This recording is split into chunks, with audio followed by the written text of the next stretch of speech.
Меня зовут Тарас, и я бизнесмен из Санкт-Петербурга. Точнее сказать, был бизнесменом из Санкт-Петербурга, пока не наступило 24 февраля. Теперь я бизнесмен из ниоткуда. Я украинец по отцу и белорус по матери, родившийся и всю свою жизнь проживший в России. У меня есть родные и близкие по обе стороны фронта, хотя некоторые из них и не дожили до этого дня. И эта безумная война проходит прямо через мое сердце. Свободные люди Беларуси, не испытывайте иллюзий. Ваша страна участвует в войне наряду с Россией. Белорусская земля используется для бандитской агрессии против соседнего братского народа. А ваши пропагандисты соревнуются с Соловьевыми и Скобеевыми в том, кто из них сильнее ненавидит Украину, Европу, Соединенные Штаты и весь остальной мир. Ваш самопровозглашенный отец нации конкурирует с бывшим президентом моей страны в том, кто выдаст на публику более нелепый инфоповод. І оба они кормятся от одной хазяйської руки. Вільний народ України. Війна не закінчиться, навіть коли державний прапор буде майорити над Донецьком. Це зараз просто питання часу. Війна не зупиниться, навіть коли український прапор буде ріяти над Севастополем. Але ж вона закінчиться тієї ж хвилини, коли у російського режиму не вистачить грошей на нову ракету або мопед. People of free will in Europe, I have bad news for you. The winter is coming. You probably will have the most difficult period in your modern history due to Russian hybrid war. Utility bills will increase and inflation in many European countries will reach double digits. But still, it will be much easier for you than for us, Ukrainians, Belarusians, and Russians. Do not stop putting pressure on your government and your business. Do everything to support and help refugees and stand with Ukraine. Свободные люди России. Вас мало, но вы то лучшее, что осталось на этой выжженной земле. Все, кто не успеет уехать, а это будет становиться все сложнее со временем, останутся в одном большом концлагере с нарастающими проблемами в экономике и усиливающимся давлением с любым инакомыслием. Чтобы было полностью понятно, в реальности сегодняшнего дня в тюрьму бросают Навального, Тихановского, Яшина. Сажают оппозиционных активистов и просто случайных людей, которым не повезло попасть под действие принятых в спешке законов. А уже завтра будут брать любого, кто позволит себе неосторожное слово у себя на кухне. Мы убеждены, что эту непростую ситуацию можно решить только совместными усилиями. И тут у каждого свой путь. Некоторые воюют с открытым лицом и оружием в руках. Иные по ночам с коктейлем Молотова в балаклаве. Третьи в европейских и североамериканских кабинетах. А кто-то ведет свою войну в YouTube. Мы выбрали клавиатуру компьютера. И это не страх взять в руки настоящее оружие, а холодный расчет. Так мы можем нанести врагу наибольший урон. Так мы можем действовать наиболее эффективно. В предшествующее десятилетие было принято считать, что деньги любят тишину.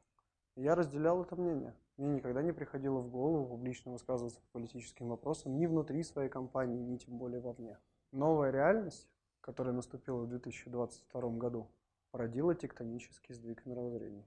Вне этой новой реальности любая публичная компания, не выскажившая позицию по осуждению российской агрессии, вызывает как минимум недоумение в цивилизованном обществе. Мы хотим довести эту тенденцию до логического завершения. Либо вы продолжаете платить налоги российскому режиму, спонсируя тем самым покупку новых игрушек, приносящих смерть, холод и мрак. Либо вы осуждаете российскую агрессию и не хотите иметь с ней ничего общего. Мы добиваемся прекращения ведения бизнеса на территории России и Беларуси от каждой международной компании, которая до сих пор не вышла с этих рынков, за исключением тех, кто поставляет узкую группу товаров жизненной необходимости. Мы добиваемся бойкота товаров и услуг тех компаний, которые, несмотря ни на что, будут продолжать любые отчисления в бюджеты России и Беларуси. Мы добиваемся прекращения листинга таких компаний на международных биржах. Мы добьемся того, чтобы вести бизнес с такими контрагентами было просто репутационно невыгодно. Никто не уйдет от ответственности. Мы также добиваемся официальных антивоенных заявлений от российских и белорусских компаний. Мы добиваемся от таких компаний уменьшения вплоть до полной остановки налоговых отчислений в бюджеты России и Беларуси. Мы добьемся того, чтобы собственникам и топ-менеджерам таких компаний было обеспечено справедливое судебное разбирательство после завершения войны. Никто не уйдет от ответственности, а промолчать не удастся. Мы будем добиваться широкой международной поддержки для компаний из России и Беларуси, которые прекратят платить налоги и выпустят антивоенные заявления, понимая, насколько сложным это решение будет для бизнеса, работающего в условиях тоталитарной диктатуры. Мы надеемся, что это также понимают власти Евросоюза, Великобритании, Соединенных Штатов, Японии, Австралии и других цивилизованных стран, выступающих против варварства, недопустимого в 21 веке. Что таким компаниям будет обеспечена всесторонняя поддержка и защита со стороны этих государств. Мы понимаем, что остановка экономики России и Беларуси приведет к катастрофическим последствиям для населения этих стран, но лекарство от тяжелой болезни не может быть перенесено легко. Фашизм, цветущий сегодня в России, это гораздо более тяжелое заболевание, чем коронавирус. И если от него не появится вакцина, каждый человек на этой планете вскоре сможет убедиться в этом лично.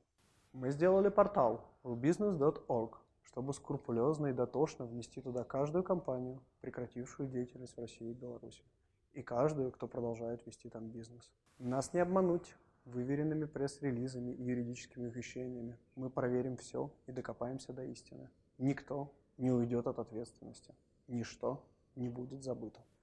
Сегодня я объявляю о начале движения информационного сопротивления. Мы готовы принять в свои ряды всех свободных и неравнодушных людей из России, Беларуси, Украины и всего остального мира, умеющих работать с информацией и технологиями. Мы будем наносить удары по всему информационному фронту, вплоть до сокрушительного поражения нашего врага, режима, удерживающего власть в наших странах. Наше движение зародилось еще в первые дни войны, но тогда мы действовали слишком поспешно и чуть было не провалили все. Ну что ж, мы многому научились у наших главных союзников на этой войне, вооруженных сил Украины. Теперь мы тоже наносим удары планомерно, холодно и расчетливо, не рискуя понапрасну своими людьми. Присоединяйтесь к нашему движению или создавайте свои антивоенные проекты, а мы объясним, как сделать режиму очень больно, без героических истерик и неоправданного риска. Тем, кто боится даже мысли о сопротивлении, хочу сказать вот что.